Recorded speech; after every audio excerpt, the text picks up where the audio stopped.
Hey y'all, just got done watching NXT UK Blackpool.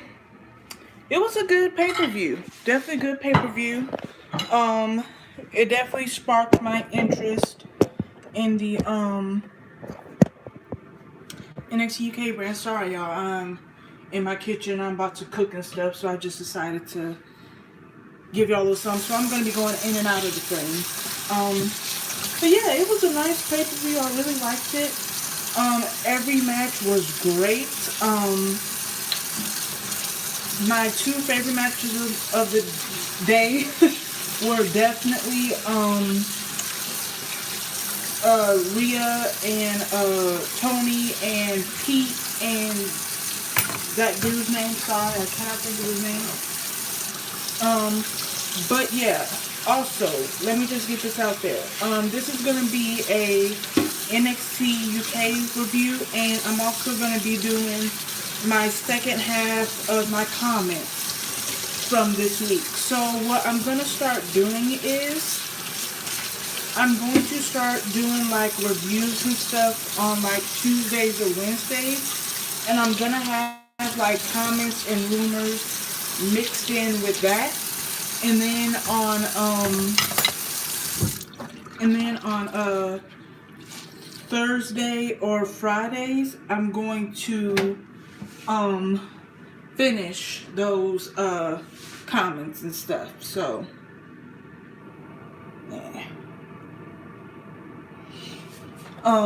Look out for that. I may review Total Bellas. I'm not sure.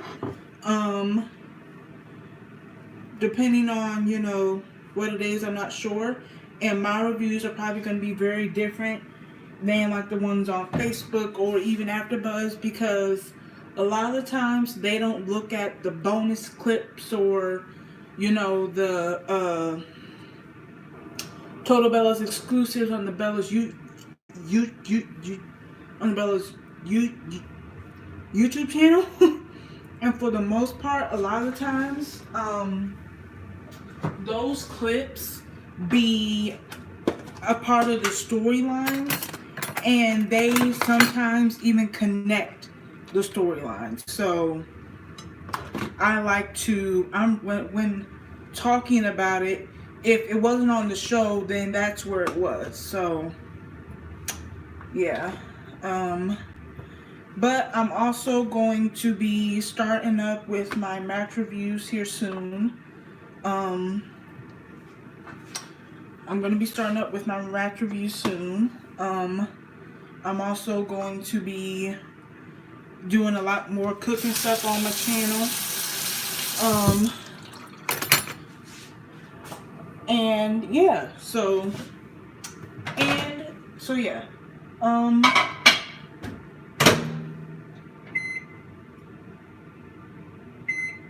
How I'm gonna, and I'm also gonna do my reviews a little different. I used to write down like everything from the match, as you guys saw for the longest time. I used to write down everything from each match and all that. That takes a lot. It really does. It takes a lot. And with social media, and especially with Twitter, gifs of the match, and a lot of times those gifs be some of my favorite parts of the match. So, and I have a laptop now, so I'm gonna start like showing you guys that, and that'll be for any review: Raw, SmackDown, NXT, pay-per-view, whatever. So that's gonna start happening. And I'm also going to be starting to with my reviews, the ones that I do, write stuff down with, it's not gonna be every single match, and it's not gonna be the full match, but it'll mostly be like the big four pay-per-views: WrestleMania, SummerSlam, for the most part. And those will be the storylines that I'm really, really into. I'll talk about special things like special interests and, gear that I really like and things like that. But, But for the most part, it's going to be about for the most part, it's going to be about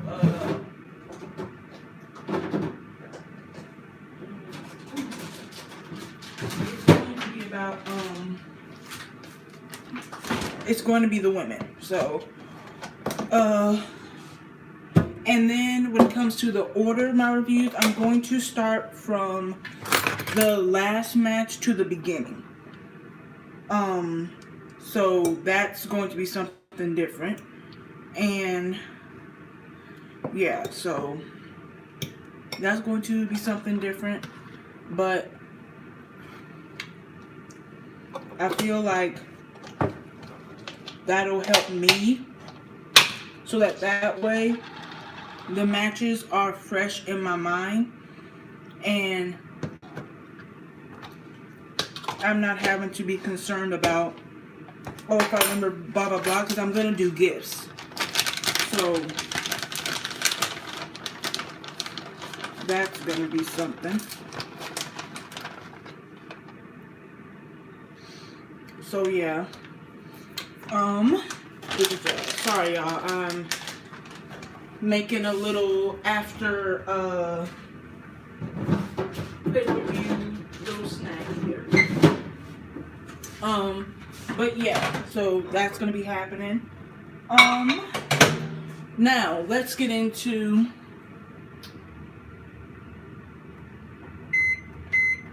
the review. The last match of the night, the main event, which was a great main event, I love that match, was Pete Dunne versus Joey for the WWE United Kingdom Championship. That match was freaking insane, okay? How many times they kicked out of each other's moves, the fact that they went to the top multiple times, especially at the end, and kept falling over onto the ground and shit, freaking amazing. I haven't gotten a chance to get into NXT UK, like I said, but I really do like Pete Dunne, and I can't wait who they have beat him as champion, because honestly, he's been a great champion. He really, really has, and he's actually one of my few interests in NXT. Like, I really, really like him, and not trying to be funny, it doesn't hurt that he's hot either. Like, I think he's cute, so that doesn't hurt. But I definitely feel like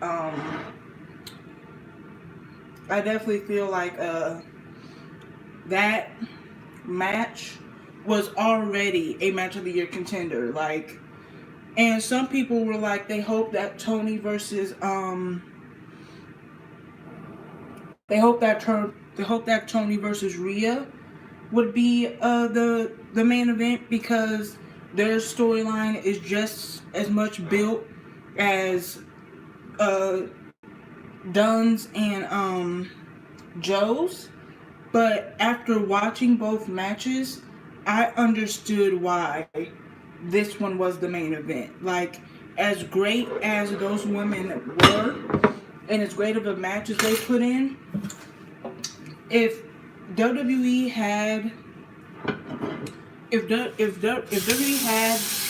those women go on after this match, that would have been setting them up for failure. Kind of like they did with the Women's Battle Royal at WrestleMania 30, and they had them go on after the Undertaker streak ended, and it took them a good 5 minutes to get the crowd back involved. So I feel like it was a great placement, and both of those matches definitely set the bar for, the pay-per-views already, for sure. At least developmental wise, because I still see NXT as developmental. I do. And that's not gonna change, so sorry. But I definitely felt like that match was freaking insane. And I felt like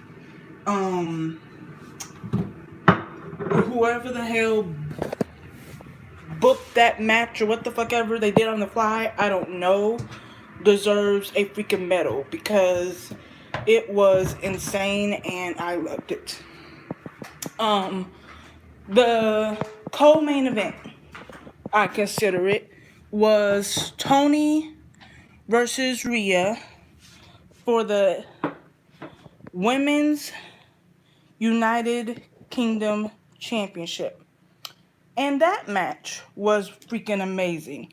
I love that match as well. And I'm someone that always said that if Tony was going to win the and I was someone that always said if Tony was going to win the Mae Young Classic, then Rhea should be the first United, should be the first NXT UK Women's Champion. And then you should have Tony win it off of her. So, and my dream came true. And I normally dislike short reigns, but with Rhea, they actually booked hers really well. You know, the lead up to her winning the belt, from her, you know, losing the Mae Young Classic twice in a row, to her, you know, finding her new identity, to her, you know what I'm saying, to her, you know, becoming this Pete Dunne little sister type of character and wrestler type thing. So I personally did not mind it, especially because they booked her reign really well. She had some great matches. She defended the title a few times, so I definitely did not mind it. And with everything going on with Tony the past few days, which I'm not going to fully talk about, I'm happy that they pulled the trigger on her, and especially with the rumors of Piper, who was also in the Mae Young Classic, and Gia, I think her name is Gia or Gabba, one of those two, and Kaylee Ray, who I love. They were both in the audience tonight as well. Being the coming to the WWE, they would be perfect counterparts for Tony as challengers. So I definitely felt like that was a great call. And the match was fantastic, so definitely a good call.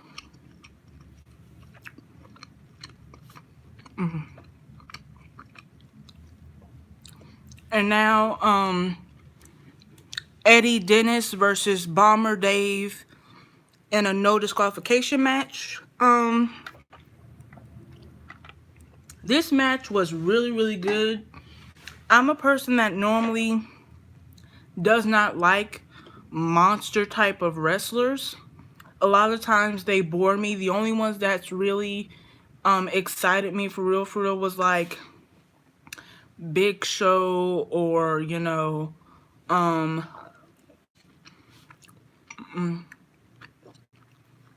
you know, Andre the Giant, you know, those type of people, or Undertaker or Kane. You know, those are the monster type wrestlers that like I really got into. But he made me get into him. He did freaking great. And that other dude, Eddie, was no slouch either. He's fucking tall as shit, but he's tall and he's linky, but he is strong as hell. Cause when he kept picking dude up, I was freaking surprised. Like, holy shit. But that was a really good match. I liked that a lot. Sorry, y'all, I'm hungry.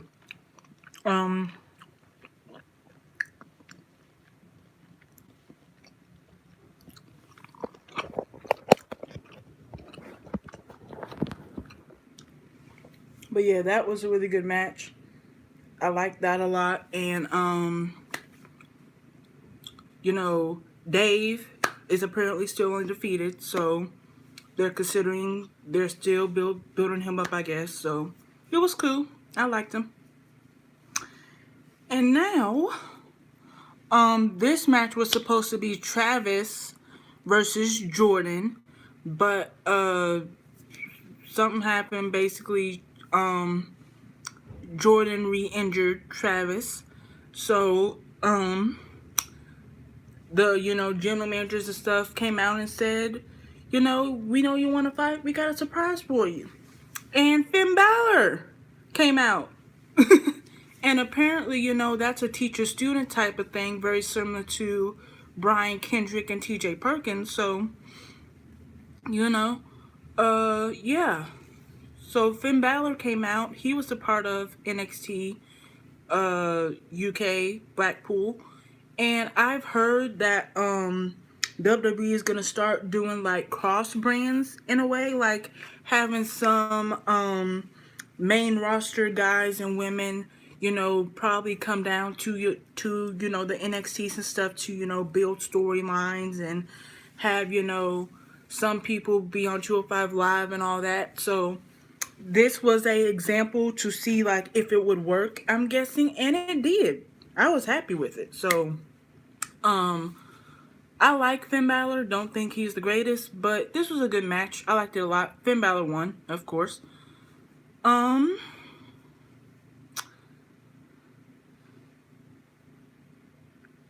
the last match, well, not the last match, but you know what I mean, is Mustache Mountain versus Zach and James in the finals of the tournament to crown the first NXT UK Tag Team Champions.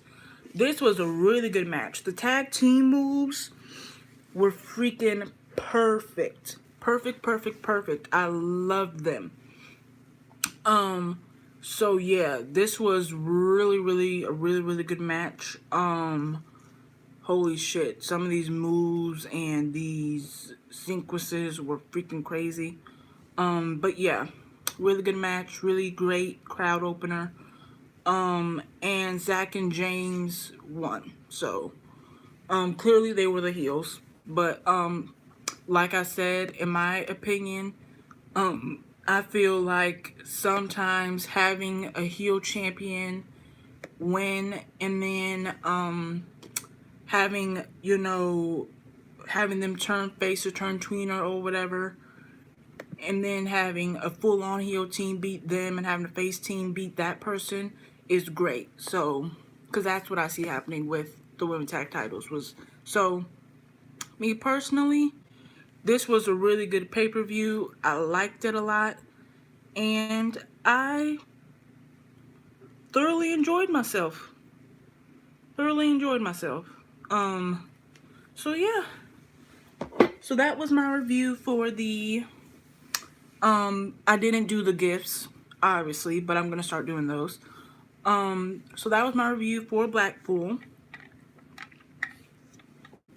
And now, let's get into these comments. Oh my god damn me. Okay. Like I said, I'm on my laptop. Actually, what I'm doing right now is my phone is on like the side of my laptop, and then I have notes open on my laptop. Because basically what I do is I add pictures and stuff. So, okay. And this is going to be a lot about Becky, Charlotte, just the four horsewomen in general. This is going to be a lot. So, that's what these comments are mostly about. And that's because, in all honesty, Becky and the four horsewomen have been really annoying me.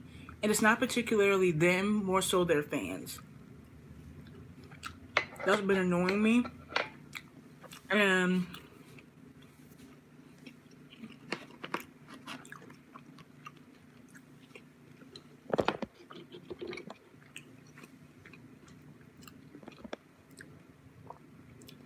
And I've been finding a lot of comments that kind of help explain my case, explain my thoughts, my reasoning, without cussing people out. So,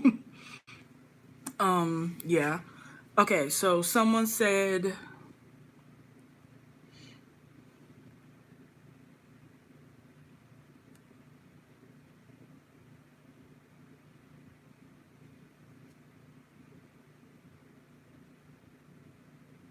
Okay. Someone said, I agree. I love both Becky and Charlotte, and both deserve to be the main event of WrestleMania, which I do agree with. Um, Even though, as I said before, I have my own dream WrestleMania, but whatever. Charlotte was always intertwined in the story from the original "I'm Not the Queen Anymore" story. They were booked on the the story they were gonna book on SmackDown that led to the likely Rumble story, to the snapping on Ronda at Survivor Series. She has been putting in great work. She shouldn't lose her original planned spot because of Becky's unfortunate injuries and rise to the top, which I agree with. And that's the thing. I feel like Becky fans are the type of fans that feel like if someone is remotely a bigger star than Becky, then have them as far away from Becky as possible and just give that person spot to Becky despite the fact that that person is a part of the storyline as well. And I feel like that's BS. And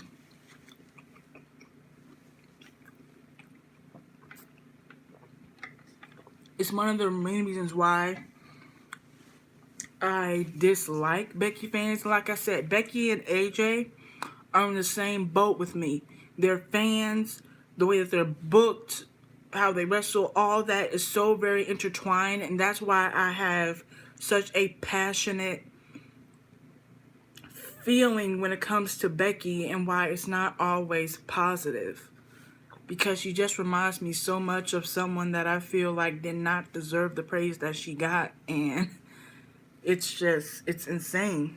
But let's keep going.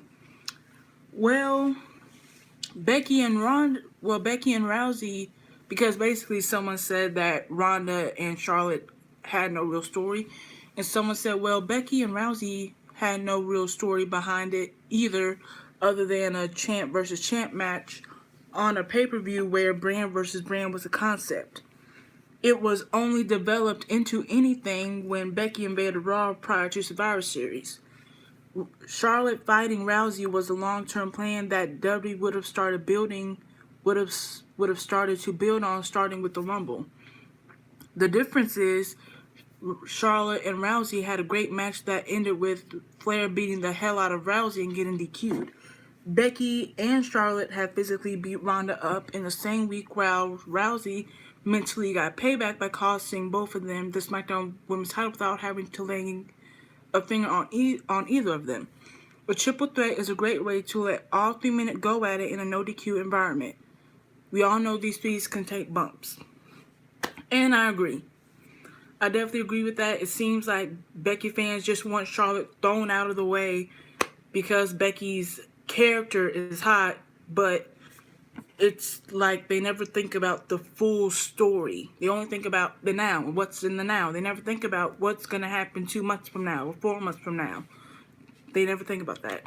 And that's the issue, and that's why their booking ideas and their ideas just in general fall flat a lot of the times. Because when WWE tries their ideas, it falls flat.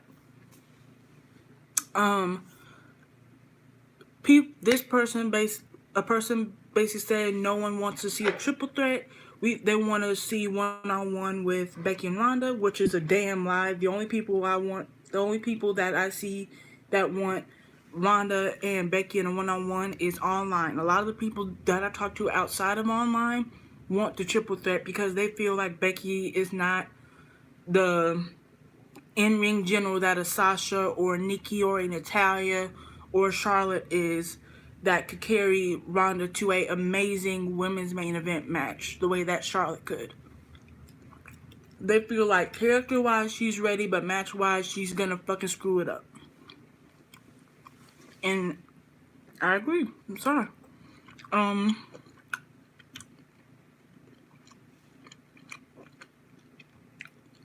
Someone said others want the triple threat. Don't act like 99% want Becky versus Ronda one-on-one. There's a lot of fans who want to see Charlotte involved. Even the company wants it. Truth be told, the company can't risk putting the Mania match main event between Becky and Ronda. It's stupid. It's stupid. Becky is mediocre in the ring. Just because her character and attitude is good does not mean the match will be good. Mix it with Ronda being new and a still very limited moveset, the match will not be anything to remember. It will be just an overhyped match that screwed the first women's main event and the best female in the company, Charlotte. I don't agree with that, but I understand where they're going. What you guys don't understand is that if the match is disappointed, or to be more accurate, did not live up to the hype, it will be a huge blow to the women's revolution in WWE, and the fans will turn on Becky.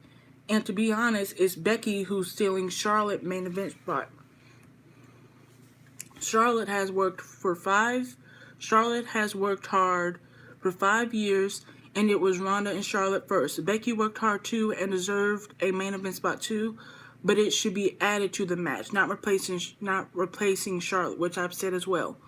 I just hope the company silenced the fans by making Charlotte win the Rumble so Becky fans can complain for Becky to get added and then they add her. Only way to stop the don't add Charlotte drama and bullshit. And I can see where he goes from with that. I can. For me personally, I always felt that the story and the match was going to be Charlotte and Ronda. I said that when Ronda first got into that. Like, I literally, before my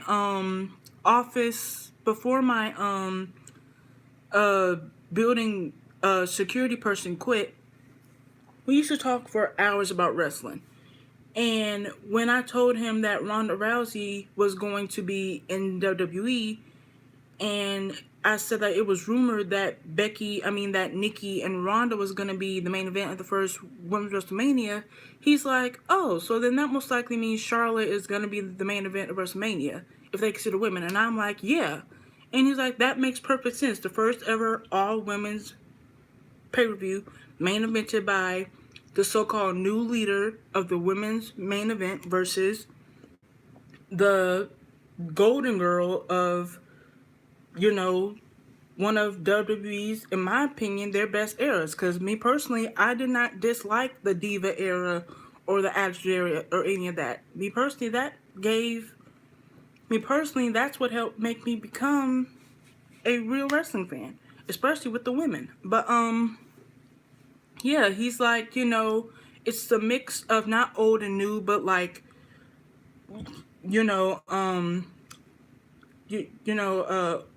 older era versus newer era, and the clash of the, conflicting opponents and all that. So that made perfect sense. So we already said that if Nikki was going to face Ronda at the first ever all women's pay-per-view, and Ronda kept on improving and all that, then she was going to face Charlotte in the main event of the first ever women's WrestleMania.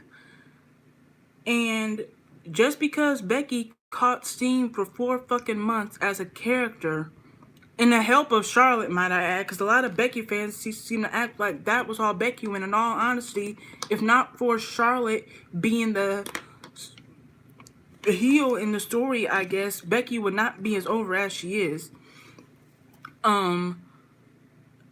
I felt like they should add Becky. They shouldn't just completely ignore Charlotte when they were always going to have Charlotte in that.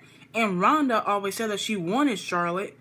They weren't just going to get rid of Charlotte. They were just going to add Becky, which I was okay with.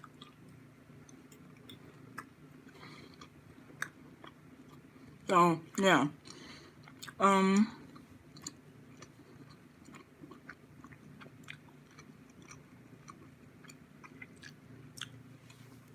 And this is going to be a long video, y'all, because I have a lot of comments, and I went on for about a good, 20 minutes on the pay-per-view.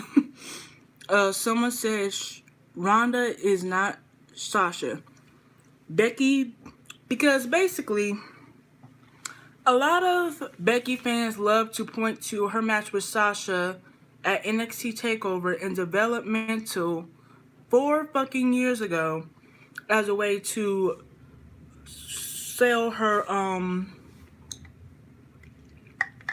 as a great singles competitor and all that. And once again, the comparison to AJ, it's like you point to one match in developmental where they're literally maximized to their full potential. You point to one match. But then, sorry y'all, my thing just, y'all get upset when we could give multiple matches of the Bella Twins, Charlotte, Sasha, Bailey, Naomi, Paige, Natalya, hell, even Kelly, multiple women, amazing matches, but you only go back to one or two of Becky's or AJ's. And they're in places where everything was booked right, you were booked to your maximized potential, and the only way it could have gone wrong was if you really, really suck. And it's like,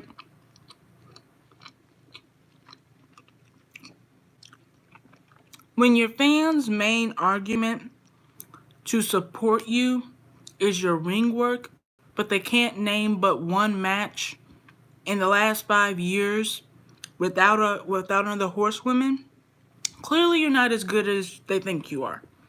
And not trying to be funny, there's not one Becky match that I could think of that just completely wowed me or was amazing without the four horsewomen, and especially without Charlotte. So it's the truth. I'm sorry. But it's so that's what that person was saying, was basically, Becky versus Ronda will be a better match than Becky versus Charlotte, because if you watch Becky versus Sasha, that was arm versus arm. And this was this person's response. Ronda is not Sasha. Becky being with Sasha is different from being with Ronda. I'm not saying Sasha carries Becky. She held her own. Ronda is still new, although she has improved a lot. But Becky and Ronda will produce a match not worthy of a main event. It can be a good match, but nothing close to the main event level, which I agree with.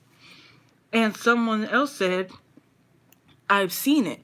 I've also seen Becky wrestle countless matches since then.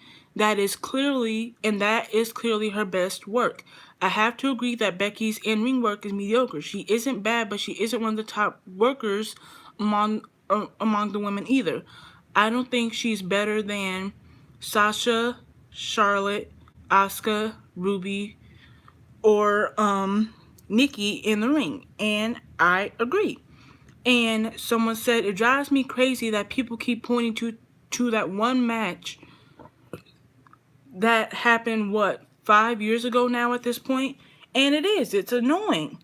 Like, if you can't point to any other match outside of that one, or match outside of her Charlotte matches, to say that's why she's a great in-ring worker, that's why she could do well against Charlotte, against Ronda one-on-one, then her in-ring work isn't what you think. Like, Kelly is often said to be one of the worst women's wrestlers of all time. I don't agree with that, but even she's had more memorable matches than Becky. That should fucking say something. I'm not saying she's a better wrestler. I'm not saying that. But why is it that more people can remember memorable Kelly matches than they can with Becky? And they're constantly pointing to that takeover match, just like they're constantly pointing to the payback match for AJ. And it's just like, unless you're really fucking horrible, you're going to do good in a situation where they booked you to be to damn there be nothing but good. So yeah. And then someone said it was Ronda and Charlotte and Becky should be added. I think the WrestleMania 30 triple threat match was a very successful main event. So no, it will not be a step down from one-on-one. And I'm sure this women's triple threat will surpass that one. What will be a step down is if the one-on-one match happened and did not live up to the hype. It will be a huge blow for the women's revolution as a whole. It's laughable if you think Becky and Ronda can have a main event caliber match. Loving Becky is okay, but it should not blind you from facts. And it will be you, same fans who was going to complain about how disappointed. Just going to put it out there. Paige and AJ.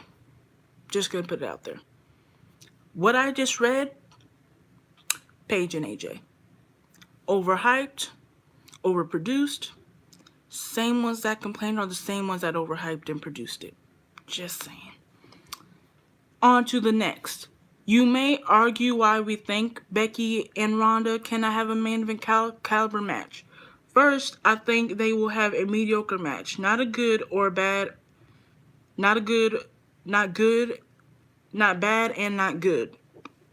Or good at best. But we fans want the best match at WrestleMania. A real wrestling match that is the total package and good in everything. We don't want an overhyped match just to main event for the sake of it being overhyped. Exactly. For example, Nakamura and AJ. People said that if that match was not the main event, that everything after that match would suck. It would, it would be overshadowed by the AJ and Nakamura match and blah, blah, blah.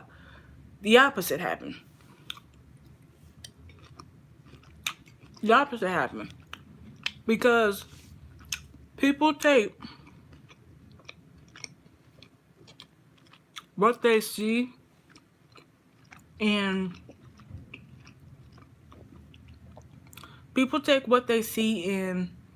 the indies or what they feel about someone's character or storyline and think that the match quality is going to be great based off of that. And more often than not, they're wrong. The match is disappointing, and they're the main ones complaining about it. And that's happened time and time again, especially with the women. Once again, AJ, Paige. Just saying. And someone said, I told them that, and I think this triple threat match will be better than those two. I like how you think. We think the same.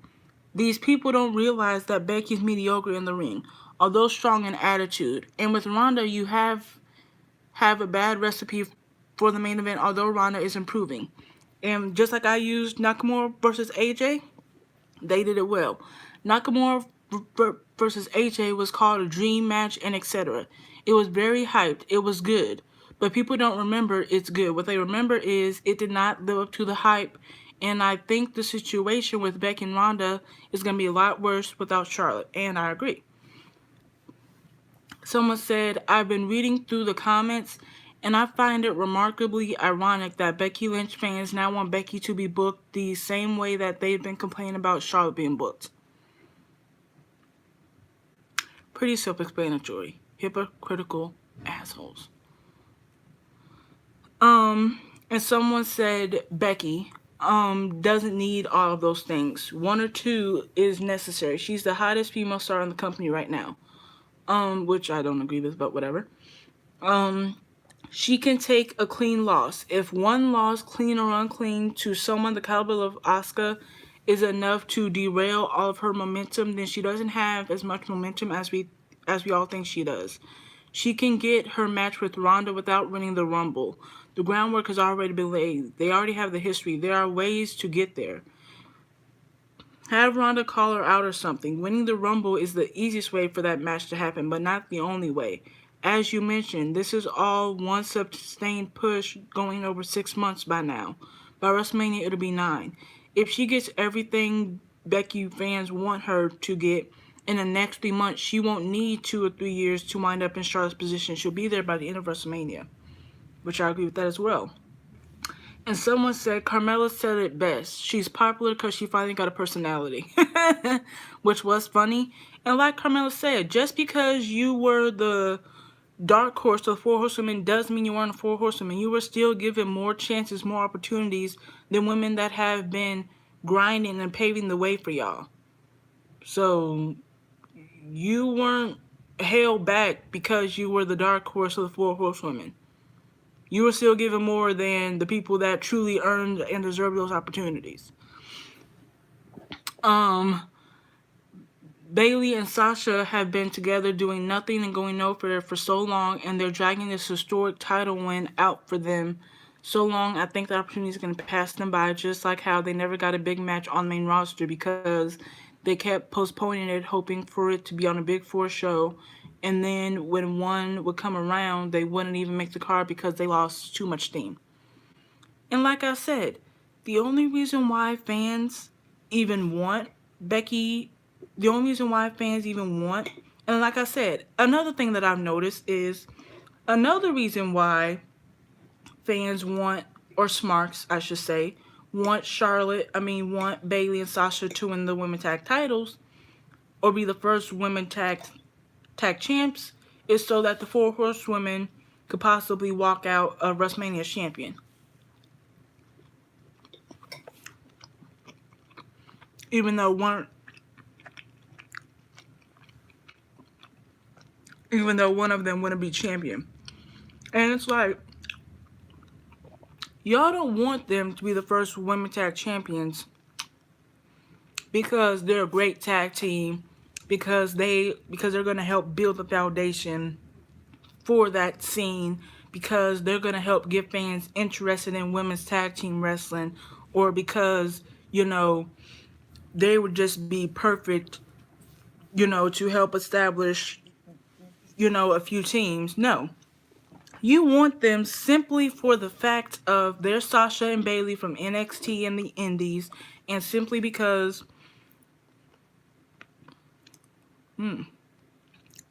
sorry y'all, and simply because you want the Four Horsewomen to have all the shine, and you want them to rush the Four Horsewomen versus Four Horsewomen feud, despite the fact that one of them is still champion, and the other two are literally just got in developmental. That's the only reason why. And the only reason why Sasha and Bailey, once again, want to be the women tag champions is because they don't have titles. And they feel like if they don't have titles, they're not nothing. Because before then, they did not give a fuck about women tag championships. They were the two that said that they didn't want it. It's always been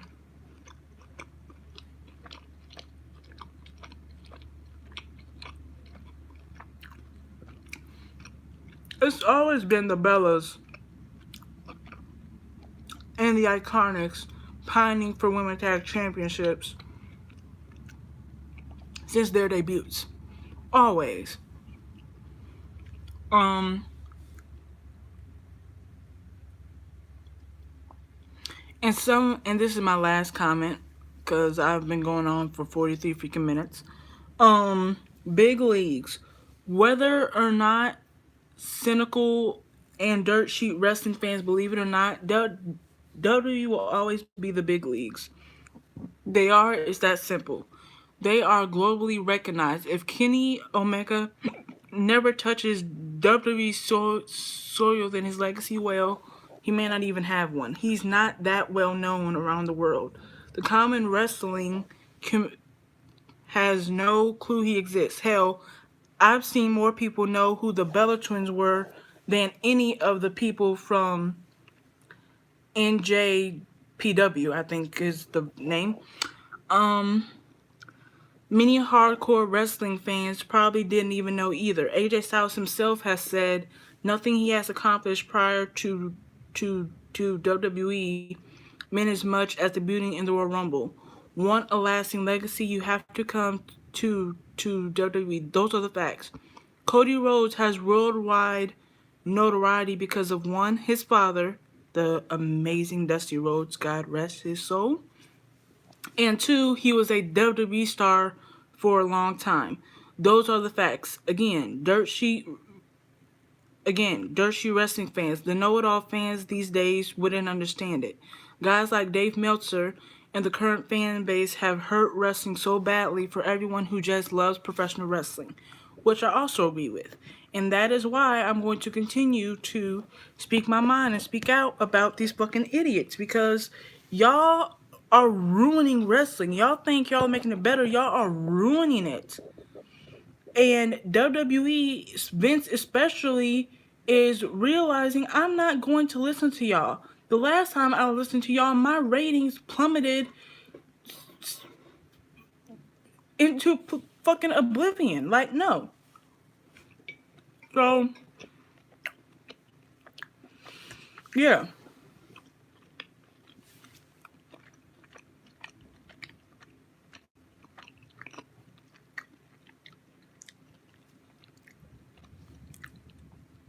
I am going to continue to call out hypocrites, call out hypocriticalness, call out idiots and bullshit idealisms and fans.